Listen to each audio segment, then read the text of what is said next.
Coming at you live from New York. This is Spirit Matters, your daily Bhakti Center podcast with your hosts, myself, Dal Grunga, along with co-hosts Achyuta Gopi and Kishore Chandra. Kishore Chandra's tuning in from Ecuador. Not normally here on a Monday, but he decided, hey, I'm out of the country, might as well tune in. But we're glad you guys are here. How are we all doing? I'm doing great. Doing great. Wow. Ever since he left New York, he's just spurred up. I don't want to say I feel jealous about that. I feel sheltered and jealous. Yeah. Also, like allergic this morning. Allergic. I've been having some allergies too. I'm still been like congested for like last week and a half or so. But it gets over. We have it. We had a beautiful program yesterday at the Bhakti Center with a panel discussion with Achyuta Gopi, Achyuta's brother and sister, Ananta Govinda and Akuntita. And for some reason they stuck me up there too. So I was sitting up there. And I felt like you sometimes have like four things on a page. You're like, which one of these four things is not like the others? And so but it was beautiful. They were speaking, and Ananta Govinda and Akuntita, and Achyuta, we get to speak often, so we know how amazing she is. But Ananta and Akuntita were just beautiful and amazing. And I was just so grateful to spend that time together. Now I am feeling jealous that I was not there to see that. It was super sweet. Yeah. I think my sister-in-law posted it on Facebook. That's where you always can catch up. All right. So if there are no updates, should we just dive into Srimad Bhagavad Gita? Is that where we're at? Okay, everyone's giving me the thumbs up. We are in the third chapter of Bhagavad Gita. If this is your first time joining us, thanks for being here. We read the Bhagavad Gita every day to kind of reframe our day and spiritual wisdom, and to kind of take out the garbage of our mind and sort of replace it with something a little bit more uplifting. And we're on I had verse 8 opened up on my desktop. Are we there? Or if we are, where did we leave off on Friday? Anybody remember which verse? We definitely haven't read verse 9. Did we read verse 8, or are we on verse 8? We had finished verse 8. The problem was we wanted to hear about Kishore and the model minority.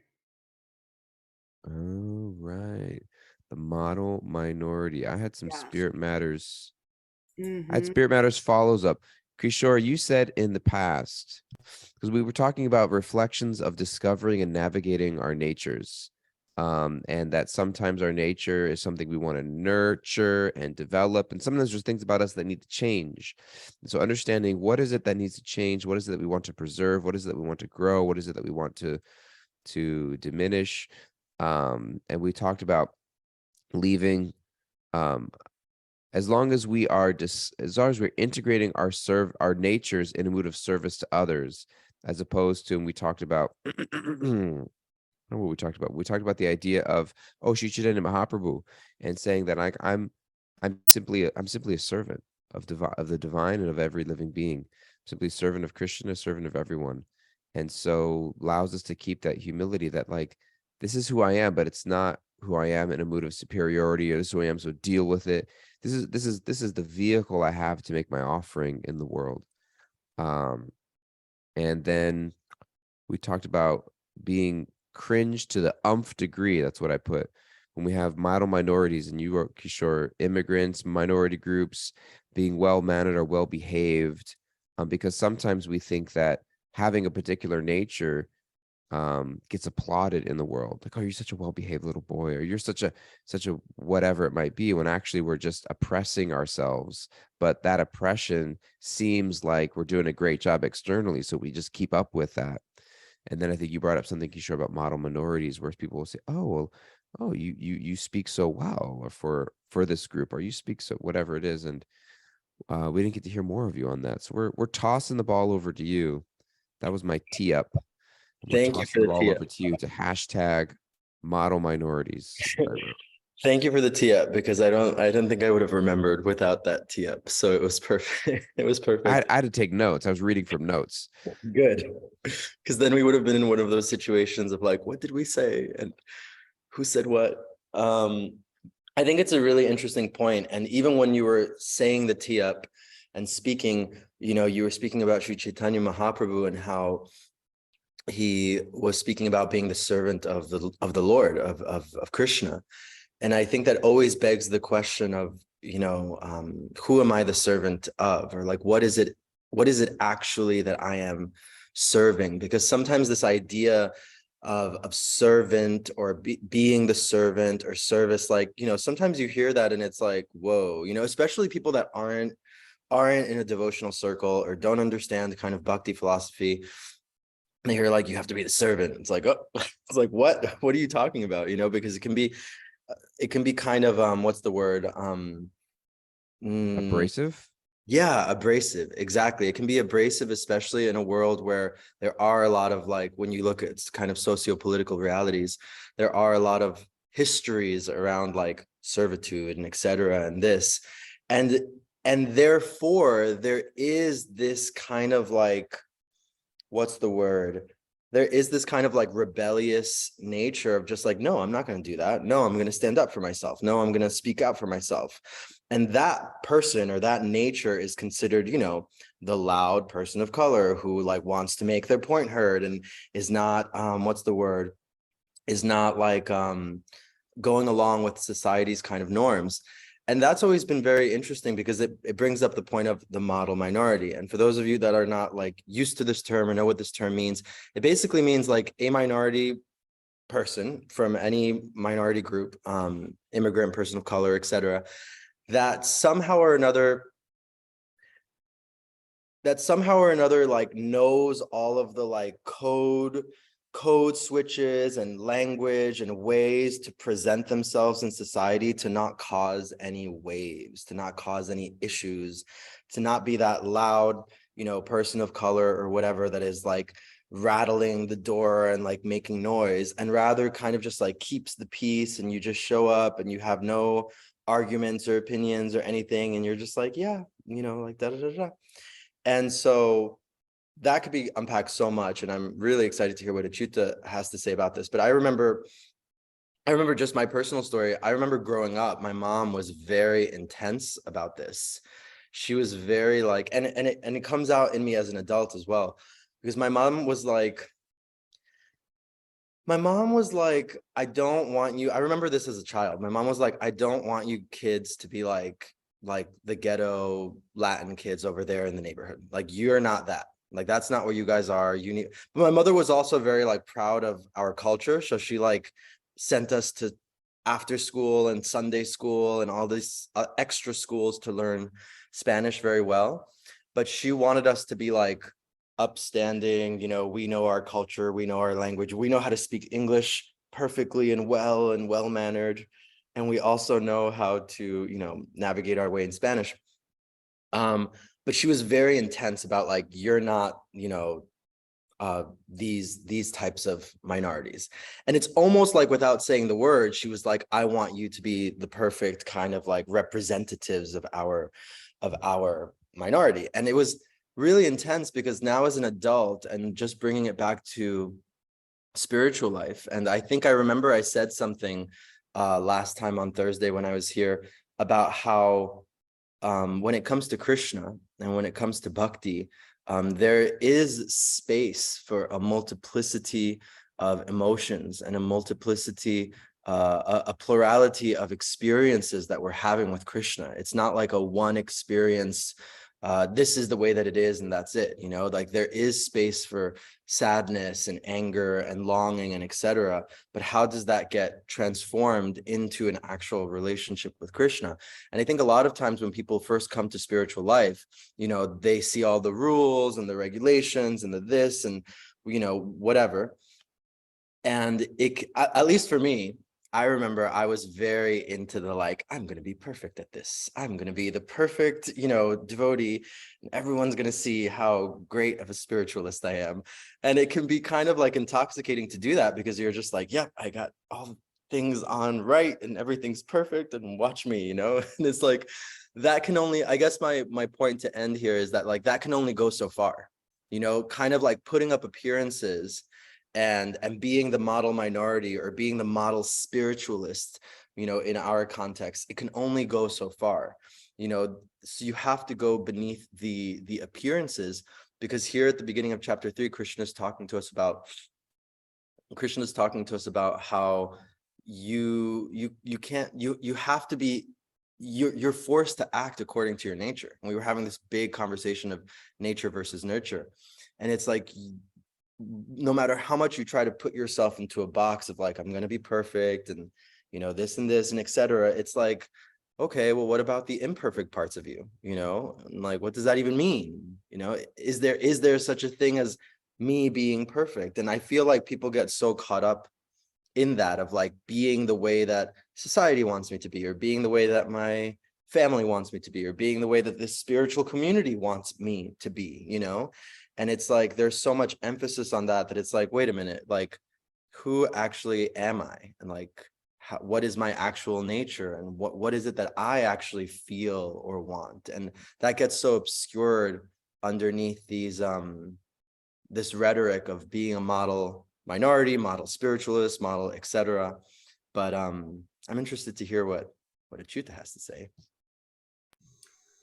Yeah, I was kind of reflecting on all of it, and absolutely, when it comes to trying to become this model minority, it's almost a desperate controlling of every aspect of your being in order to somehow uh, merge, because it's not really a fitting in. You're like merging in with the status quo, merging in with what has been deemed acceptable by other people.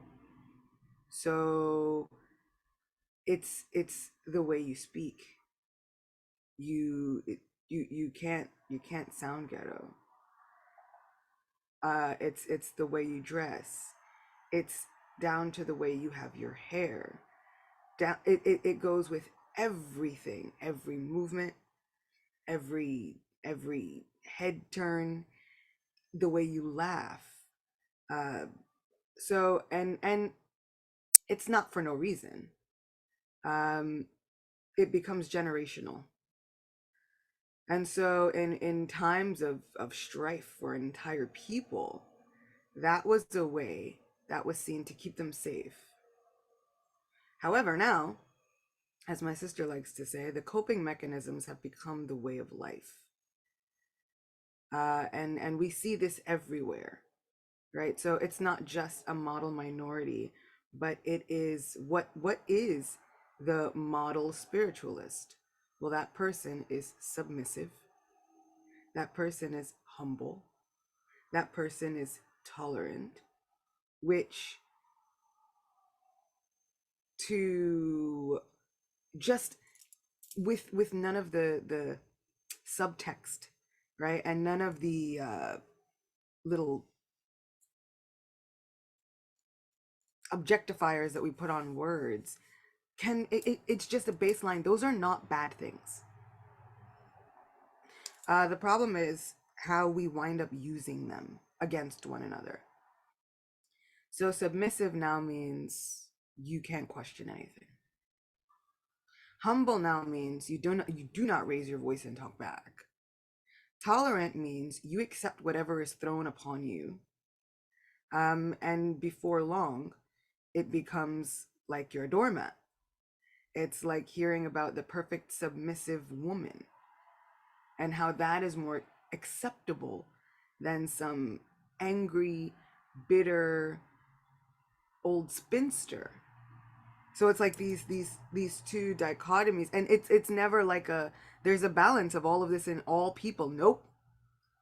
There's the good woman, And then there's the woman that no one wants to deal with, which simply means that she might know her worth and not accept whatever is simply thrown upon them. It becomes so tricky to navigate when we are brought up from a small age, all of us, like we said, to be well behaved, well mannered children, which sometimes can mean, okay, for the sanity of your parents, sit down and don't say anything. It's when you walk, it's like, don't touch anything. And it's like, well, I'm a kid. How am I supposed? No, don't touch anything. And so, you learn to, it's like, okay, well, I'll be considered a really good kid if I just don't move, don't speak, and hardly breathe. And then that's applauded.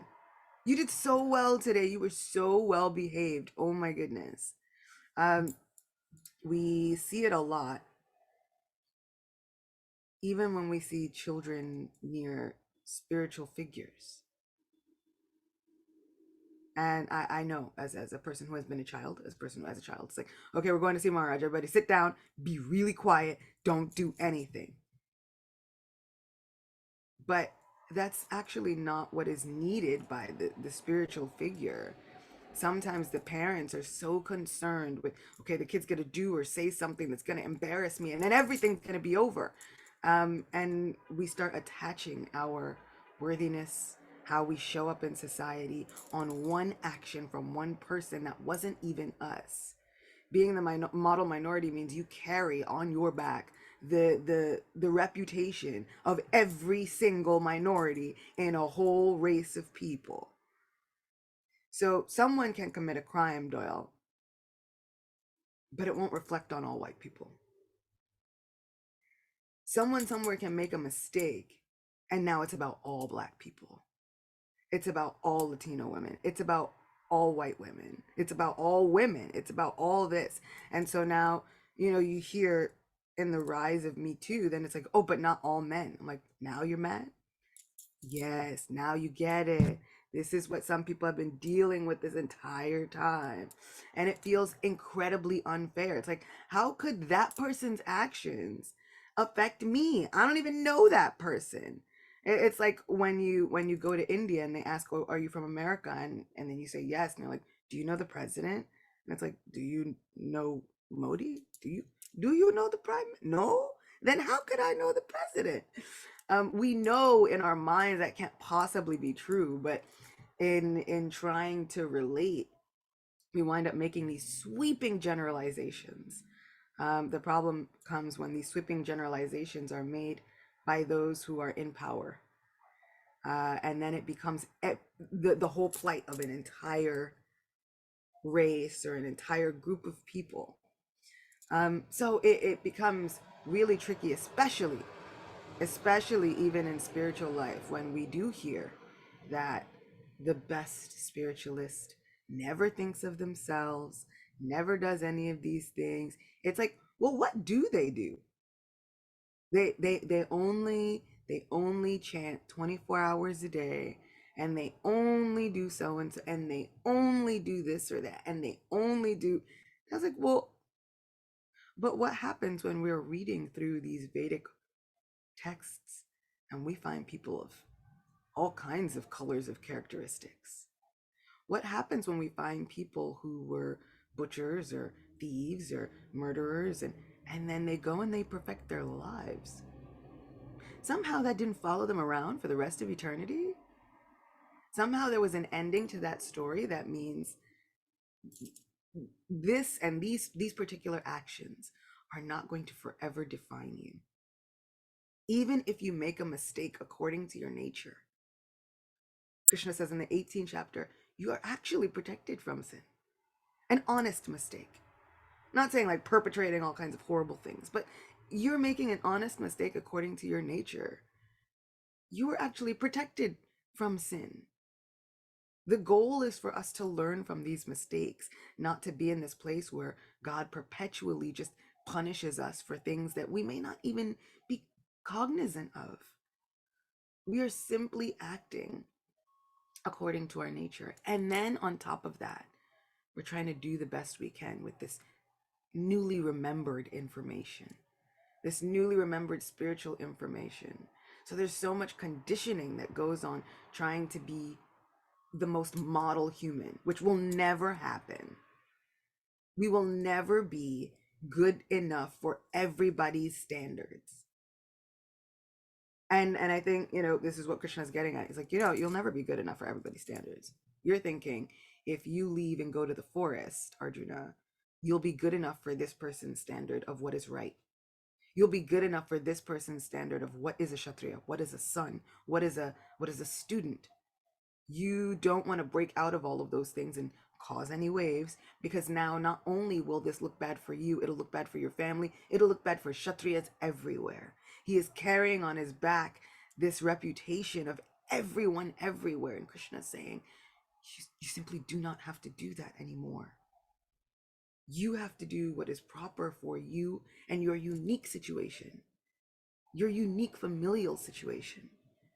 And don't think that even if you make a mistake in doing what is right for you and your familial situation, it does not mean that you are forever condemned, because God simply isn't that cruel. Seated within everyone's heart, able to see the nuances of every single living entity. People can be that cruel and kind of armored, but God isn't. That's my rant for today. Reach it.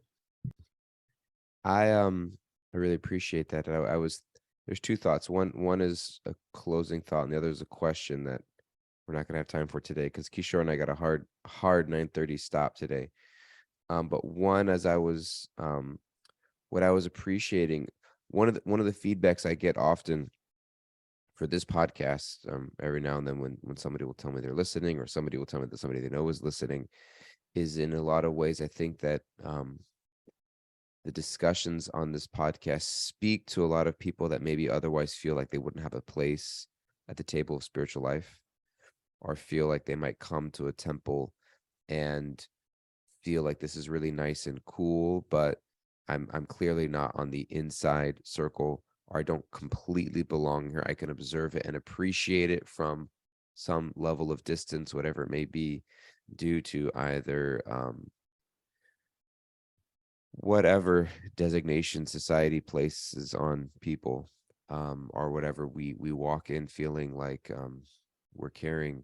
And so I appreciate, I think, these discussions, I think in a lot of way, in addition to uncovering and discussing and digesting spiritual truth, I think also by sharing your lived experiences, and speaking to things that otherwise might be in somebody's head, but feeling like I'm the only one, helps people feel less alone and feel like they have more of a place to belong. So I just want to thank both of you guys and appreciate that aspect of the discussions. And I do believe that the more more personal we are, I think spiritual truth is the spiritual truth of the Gita is something that is timeless, and we always keep at the forefront.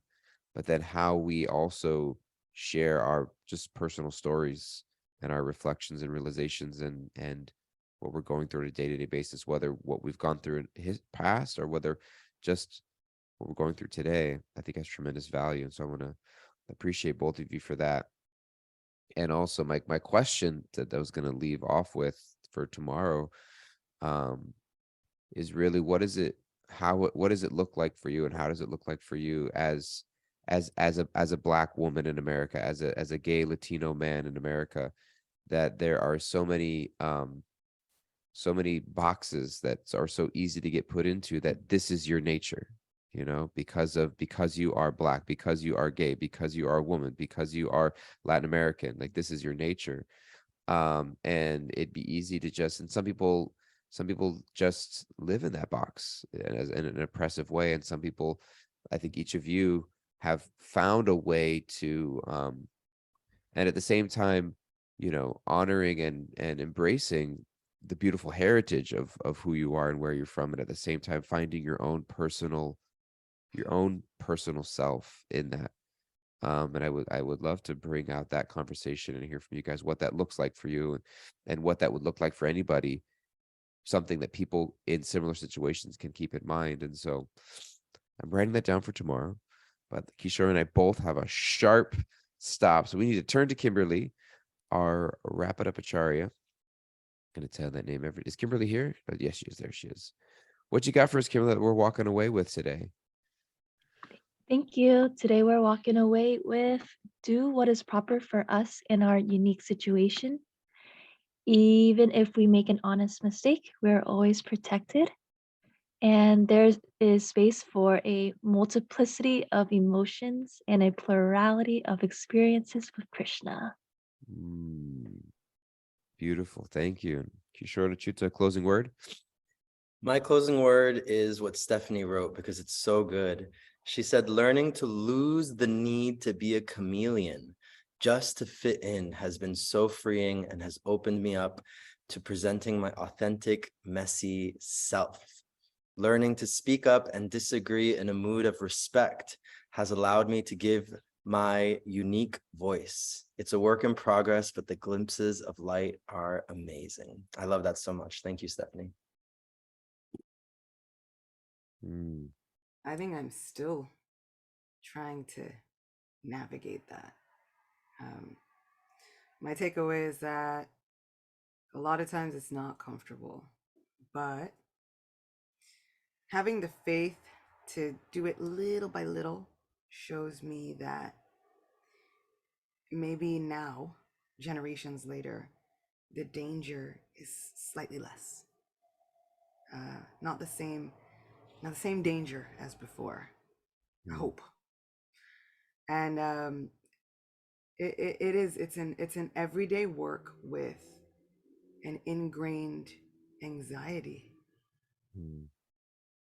which, if you start to think about it, can sometimes feel exhausting. But I'm choosing to look at it with hope that Krishna is going to say, okay, look, I don't know about everybody else, but you will be protected.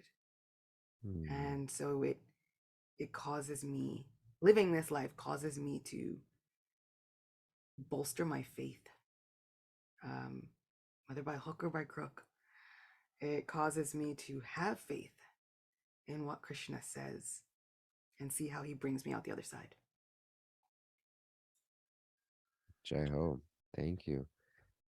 My simple closing word, echoing what you guys are sharing, is just the reminder to myself to always look deeper whenever I'm looking at someone else. And that as complex or whatever I feel my life is, everyone has a deep complexity to their life, and to appreciate the depth of whatever anybody's going through. And so just my reminder to always look deeper whenever I'm looking at somebody else. And so thank you for that reminder. Thank you guys all so much. Thank you for being here. Those who are listening, those who are not listening, we love you. We're grateful for you. And we hope one day you will listen because we want you to be here. And so we're grateful for this family, grateful for everyone out there. Please be well. Know that you're loved, and know that we look forward to seeing you again next time, same place. Bye-bye.